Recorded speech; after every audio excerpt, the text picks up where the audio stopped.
एक और बड़ी खबर, मिल्कीपुर में बीजेपी आगे चल रही है। अयोध्या की मिल्कीपुर सीट जिसको लेकर हर कोई इस वक्त चर्चा कर रहा है कि क्या अयोध्या में बीजेपी की हार का बदला आज योगी आदित्यनाथ की सरकार ले पा रही है या नहीं, या योगी आदित्यनाथ और बीजेपी ले पा रहे हैं या नहीं।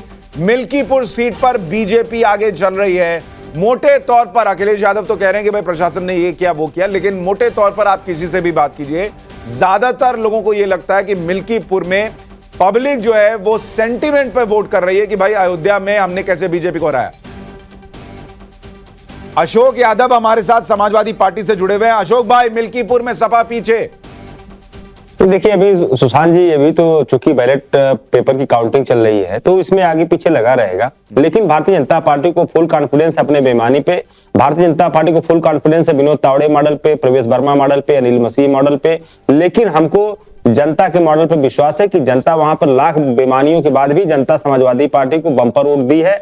और जिस तरह से हमारे महाकुंभ में श्रद्धालुओं के हताहत होने के 17 घंटे तक उनकी बॉडी को छुपाया गया, जनता को ये बात बहुत नागवार गुजरी है। जो पार्टी सनातन का व्यापार करने वाली जो भाजपा, जो सनातन के जो हत्यारी कहे जाने वाले, मतलब लोग कहने लगे कि तो सनातनियों की हत्यारी पार्टी बन गई है। और उनकी आज तक महाकुंभ में जो आपने देखा होगा सुशांत जी, कभी किसी दल में किसी पार्टी की सरकार रही हो, किसी ने मौत के आंकड़े नहीं छुपाए। घड़ियाली आंसू जो बहाए गए 17 घंटे बाद, इस जनता को हजम नहीं हुई। न सिर्फ मिल्कीपुर बल्कि दिल्ली में भी भाजपा का कमल मुरझाने वाला है, क्योंकि ऐसा कोई काम इन्होंने नहीं किया अपनी सरकारों में जिससे इनको उम्मीद जगानी चाहिए। आप देखिए, सामाजिक, आर्थिक, राजनीतिक, ठीक है, मैं आपकी सारी बात सुन लिया, लेकिन मुझे ये बताइए, मिल्कीपुर आप अगर हार गए, जैसा अभी लग रहा है कि आप हारेंगे, तो इसका मतलब अयोध्या को लेकर जो आप लोगों ने किया, जिस तरीके से अवधेश जी को आप लोग एक ट्रॉफी की तरह घुमाते रहे और लोगों के मन में यह था कि हमने कैसे अयोध्या बीजेपी को हरा दिया,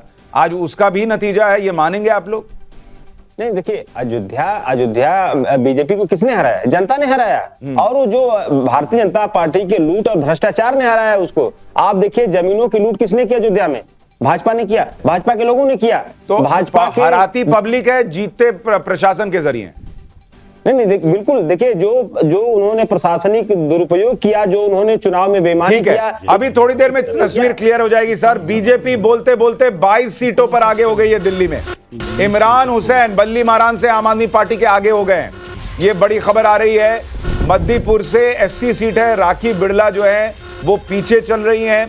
आम आदमी पार्टी 13, बीजेपी गठबंधन 23, और अब देखिए बोलते बोलते 8.5 हो गया है।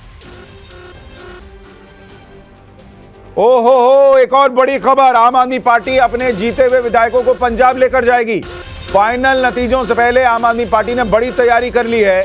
विधायकों को पंजाब लेकर जाने की प्लानिंग है। कहा जा रहा है कि आम आदमी पार्टी इस बात को लेकर आशंकित है कि कहीं ऐसा ना हो कि अगर मामला बहुत क्लोज रहे तो इधर से उधर विधायक चले जाएं और कुछ गड़बड़ हो जाए। तो अभी शुरुआती खबर सूत्रों के हवाले से आ रही है कि बीजेपी अगर 30 सीट भी जीती तो आम आदमी पार्टी अपना ये प्लान एक्टिवेट कर देगी और अपने विधायकों को लेकर पंजाब चली जाएगी। ये सब केजरीवाल जी की जो hit and run politics character रहा है ना, ये सब उसका है। कल भी जो 15 करोड़ का की जो बात आई है, कोई विधायक जीता नहीं हो और उसके पास फोन चला जाए और आपने शिकायत कर दी और आया, भाई मैं कहूं कि मुझे गोली मारने वाले हैं, मुझे कोई देखने वाला नहीं, या पुलिस हमारे पास आए तो मैं कहूं पुलिस मेरे पास क्यों आ गई? ये इस प्रकार। पर वो कह रहे थे संजय सिंह ऑलरेडी पुलिस के पास गए हुए। भाई केजरीवाल जी ने भी पोस्ट किया था तो उनको तो स्वागत करना चाहिए कि आइए दे। उसमें समस्या क्या थी? वो तो कोई पूछताछ करने थोड़े आई थी, वो तो बयान दर्ज कराने आई थी ना। इशू था जब अरविंद केजरीवाल जी ने आरोप लगाया कि 16 विधायकों को या उम्मीदवारों को खरीदने की कोशिश कर रही थी। 16 कंप्लेन होनी चाहिए, एक क्राइम नहीं है। क्राइम चाहे करने वाला एक हो, उनका आरोप हो, लेकिन 16 अलग अलग क्राइम, 16 कंप्लेन गए। सके घर में एक साथ क्या था, फिर 16 करा था और एक ने कंप्लेंट करी। आप इस प्रकार से बोल देंगे और कोई आपसे पूछताछ। अभिषेक जी, क्या पंजाब में कोई रिजॉर्ट बुक हुआ है क्या? कुछ खबरें आ रही हैं कि आपके विधायक पंजाब ले जाए जाएंगे। देखिए, बड़ा ही दुर्भाग्य है कि अभी कुछ पत्रकार साथी कह रहे थे अगर 2-4 फीट ऊपर नीचे हुआ, अगर आम आदमी पार्टी 40 तक भी जाती है, 42 तक भी जाती है, तो भारतीय जनता पार्टी उनके पार्टी को तोड़ देगी। आप देखिए कि किस तरीके से ये गुंडागर्दी करते हैं, किस तरीके से खरीद फरोख्त करते हैं और डंके की चोट पे कह रहे हैं कि हम बेईमान हैं, बेईमानी करते हैं, चोरी करते हैं। इससे बड़ा दुर्भाग्य क्या हो सकता है? मुझे लगता है लोकतंत्र के लिए ठीक नहीं है। और अवधेश जी को मैं बता दूं, और कांग्रेस के अभी साथी, मैं कांग्रेस के लिए एक बात बोलना चाहूंगा। अभी भी मैं यहां बैठा हूं, बड़े जिम्मेदारी के साथ बोल रहा हूं, अगर कांग्रेस पार्टी के जितने उम्मीदवार चुनाव लड़ रहे हैं, 90% उम्मीदवारों की इनके जमानत जब्त होने जा रही है। अगर जमानत जब्त नहीं हुआ, मैं राजनीति छोड़ दूंगा। ये मैं बड़ी जिम्मेदारी के साथ कह रहा हूँ। कांग्रेस पार्टी कहीं नहीं है। और अभी ये कह रहे थे कि गठबंधन की वजह से नुकसान हुआ, गठबंधन की वजह से नुकसान हुआ। पूरे देश से कांग्रेस का सफाया हो रहा है। यहाँ पे भारतीय जनता पार्टी के गोद में बैठ करके चुनाव लड़ रहे थे, और एक तरफ अरविंद केजरीवाल जी हैं जो दिल्ली की जनता के लिए चुनाव लड़ रहे थे। 2 करोड़ जनता बनाम Bharatiya Janata party, Congress party, ED, CBI, income tax officer, Delhi police, चुनाव आयोग, सब लोग मिलकर के चुनाव लड़ रहे थे। ये 2 पार्टियों के बीच में चुनाव नहीं था, ये एक सिस्टम के बीच में चुनाव था। एक तरफ पूरी तरीके से बाहुबल, गुंडा बल, बदमाश लोग, बेईमान लोग, एक तरफ ईमानदार लोग, एक तरफ अच्छे लोग जो दिल्ली की जनता के मुद्दों की बात कर रहे थे। मुझे लगता है कि भी धैर्य रखिए। अभी वोटों की गिनती, देखिए अभी ईवीएम से भी काउंटिंग शुरू हो गई है। हम लोगों ने 40 से ज्यादा सीटों के रुझान आ गए हैं। 30 मिनट की काउंटिंग में आम आदमी पार्टी के तीनों बड़े नेता केजरीवाल, सिसोदिया, आतिशी, तीनों शुरुआती 34 मिनट की काउंटिंग में, 30 मिनट की काउंटिंग में तीनों बड़े नेता पीछे चल रहे हैं। आम आदमी पार्टी इस वक्त पीछे चल रही है, 16 सीटों पर आम आदमी पार्टी आगे है और बीजेपी गठबंधन 26 सीटों पर आगे है।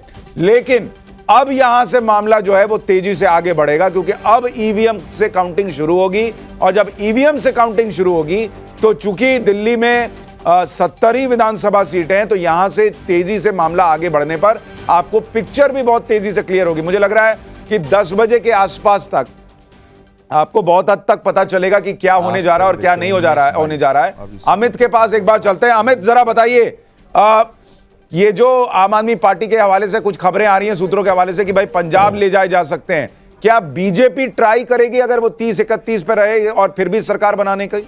नहीं, देखिए, निश्चित तौर पर बीजेपी हो या फिर आम आदमी पार्टी, सबकी कोशिश होती सरकार बनाने की, लेकिन आम आदमी पार्टी में इस बात को लेकर कहीं ना कहीं इस चीज को एक जो आप कह सकते हैं कि दिमाग में इस बात को लेकर है, क्योंकि उनके भीतर की जो पार्टी है, अगर बाय चांस अरविंद केजरीवाल, जैसे मैं बार बार कह रहा हूं, अगर अरविंद केजरीवाल हार जाते हैं या जो 3 सीट की बात हो रही है, अगर बड़े नेता हारते हैं, तो फिर एक वहां पर एक नई लड़ाई शुरू हो सकती है कि भाई सीएम कौन होगा। अयोध्या की मिल्कीपुर सीट जिसको लेकर हर कोई इस वक्त चर्चा कर रहा है कि क्या अयोध्या में बीजेपी की हार का बदला आज योगी आदित्यनाथ की सरकार ले पा रही है या नहीं, या योगी आदित्यनाथ और बीजेपी ले पा रहे हैं या नहीं।